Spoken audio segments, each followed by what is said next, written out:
बिस्मिल्लाहिर्रहमानिर्रहीम नहमदुहु व नुसल्ली अला रसूलिल करीम। मोहतरम नाज़रीन, मेरा आज का मौजू है इस्तक़बाल रमज़ान। रमज़ान हर साल आता है और ये अल्लाह का मेहमान बन के आता है।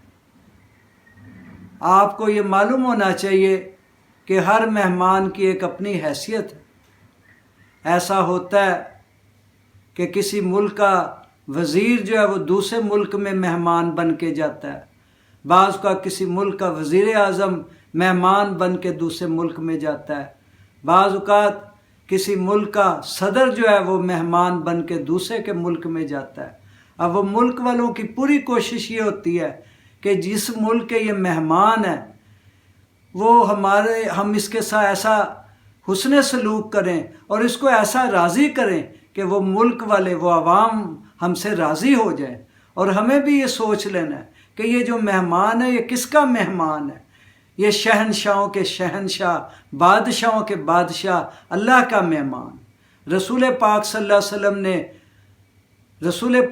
वसल्लम ने एक मौके पर शाबान के आखिरी दिनों में सहाबा किराम रिज़वानुल्लाह अजमाइन को ये बात समझाई कि ऐ मेरे सहाबा, तुम्हारे ऊपर एक बहुत आलीशान महीना आ रहा है जो बड़ी बरकतों रहमतों वाला महीना है।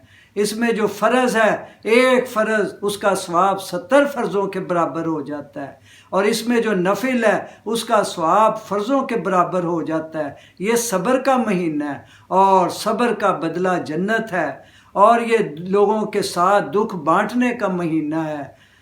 हम भी इस साल इस महीने का ये जो मेहमान है अल्लाह का, इस अंदाज से इस्तकबाल करें कि अल्लाह ताला हमसे खुश हो जाए, हमसे राज़ी हो जाए और इंसानियत की बिगड़ी जो है वो बन जाए और अल्लाह की नज़रों में मुअज़्ज़ज़ और मोहतरम बन जाए। इसको हमने किस तरह से इसका इस्तकबाल करना है, उसमें यही है कि हमने जैसे ही रमज़ान का चाँद नज़र आए, हर एक का ये पहले से इरादा हो कि मैं इंशाअल्लाह इसको देखूँगा और फिर इसको देखकर अपने लिए, पूरी इंसानियत के लिए खूब दुआएं करूँगा। और फिर ये महीना ऐसा है, रसूल पाक सल्लल्लाहु अलैहि वसल्लम ने फरमाया ये हिदायत का महीना है। इसमें कुरान पाक जो है वो नाजिल हुआ, जितनी आसमानी किताबें हैं, तौरात, ज़बूर, इंजील, वो सब इसी महीने में नाजिल हुई। ये इसमें जिस अच्छे काम की बुनियाद रख दी जाए वो जो है इंशाअल्लाह अल्लाह उसमें इस्तिकामत नसीब फरमाते हैं और पूरा साल बंदा उस नेकी के काम को करता रहता है। मैं और आप भी इस इस्तकबाल रमज़ान के महीने में अल्लाह से ये अहद करें और अल्लाह से ये इस्तिकामत मांगें कि अल्लाह इखलास के साथ हर नेकी को करने की तौफीक अता फरमा।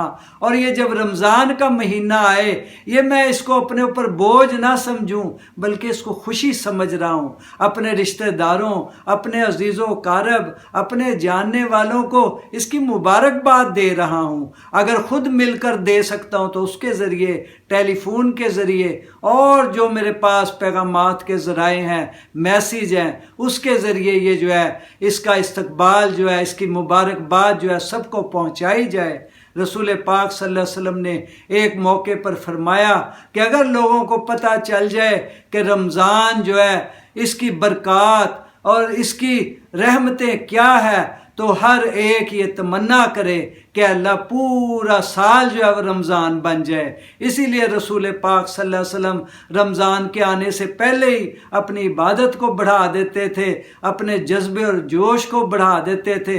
और किताबों में यहाँ तक मिलता है कि आप सल्लल्लाहु अलैहि वसल्लम से बढ़ के कोई जो है इबादत में आगे नहीं हो सकता, लेकिन आप इस रमज़ान के आने से पहले ही अपनी रमज़ान इबादत को इस हद तक बढ़ा देते थे कि यानी कि जैसे एक बहुत आला जो है एक रुतबा और दर्जा हासिल करना है। और हकीकत है कि ये अल्लाह का मेहमान है, इसको हम ज़्यादा से ज़्यादा यानी जो है इसका ऐसे इकराम करें, इसको ऐसे एहतमाम से मनाएं کہ اللہ پاک خوش ہو جائے، اللہ راضی ہو جائے، اور ارادہ کریں دل میں کہ انشاءاللہ میں اس مہینے میں ایسا اہتمام کروں گا تہجد کا کہ میں تہجد گزار بن جاؤں گا۔ اور تہجد کا پڑھنا یہ معمولی بات نہیں ہے، یہ قبر کی روشنی ہے۔ حدیث شریف میں آتا ہے تہجد جو ہے یہ نیک لوگوں کا شیوا ہے۔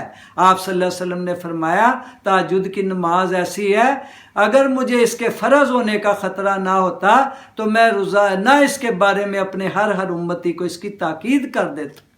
ہمیں چاہیے کہ ہم اس رمضان کا استقبال اس اچھے انداز سے کریں۔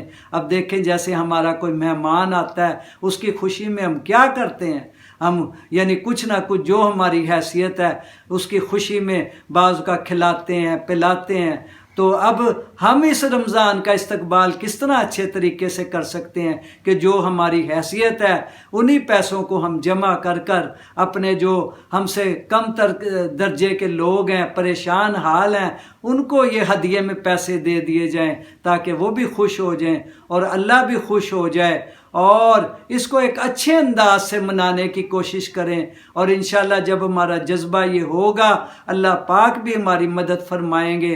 اور پھر اس میں سب سے بڑی بات یہ ہے کہ میں یہ بھی اپنے دل کے اندر ارادہ کروں کہ انشاءاللہ میں اس دفعہ ایسا ایک پروگرام بناؤں گا کہ جس سے انسانوں کے دکھ بانٹنے کی میں کوشش کروں گا۔ میرے اندر جو صلاحیتیں ہیں میں ان کو استعمال کر کے یعنی جو ہے رمضان کا ایک ایک آدمی سے احترام کروانے کی کوشش کروں گا۔ سب سے بڑی بات یہ جو ہے میں اس بات کو انشاءاللہ اپنے اندر بھی پیدا کروں گا کہ رمضان جو ہے تمام مہینوں کا سردار ہے، اس میں اور دوسرے مہینوں میں فرق ہونا چاہیے۔ جیسے فرمایا کہ خوش نصیب ہے وہ آدمی جو رمضان کے مہینے میں اللہ کے حکموں کو پورا کرے اور اللہ کے حکموں کو اس انداز سے پورا کرے کہ وہ اللہ کی رحمت جو ہے حاصل کرنے کا ذریعہ بن جائے۔ اور میں اس بات کا بھی ارادہ کروں کہ خود بھی اور دوسرے کو بھی اس وعید سے بچاؤں گا جس کے بارے میں یہ ہے کہ جس آدمی کے سامنے رمضان کا مہینہ آیا اور وہ اچھا بھلا تھا لیکن اس نے اس کو یعنی جو ہے اس میں اہتمام کر کے اللہ کو راضی نہیں کیا تو وہ ہلاک ہو جائے۔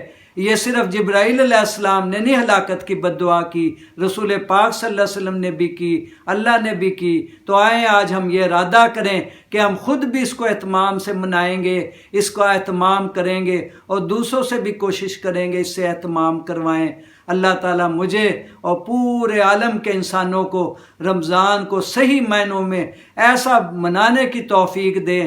رمضان کا معنی ہے جلا دینے والا، گناہوں کو ختم کر دینے والا۔ تو اللہ کرے یہ جو رمضان ہے اس کے دن میں اس طرح گزار لوں کہ یہ پورا سال جو ہے میرا رمضان بن جائے، اور جب مجھے موت آئے تو اس وقت میرا وہ وقت ایسا ہو جیسے عید میں مجھے خوشی حاصل ہوتی ہے، میں اللہ کی ساری برکتیں اور رحمتیں حاصل کرنے والا بن جاؤں۔ اللہ تعالیٰ مجھے اور تمام انسانیت کو ماہ رمضان کا احترام کرنے والا اور اس کا بہترین انداز سے استقبال کرنے والا بنائے۔ وآخر دعوانا ان الحمد للہ رب العالمین۔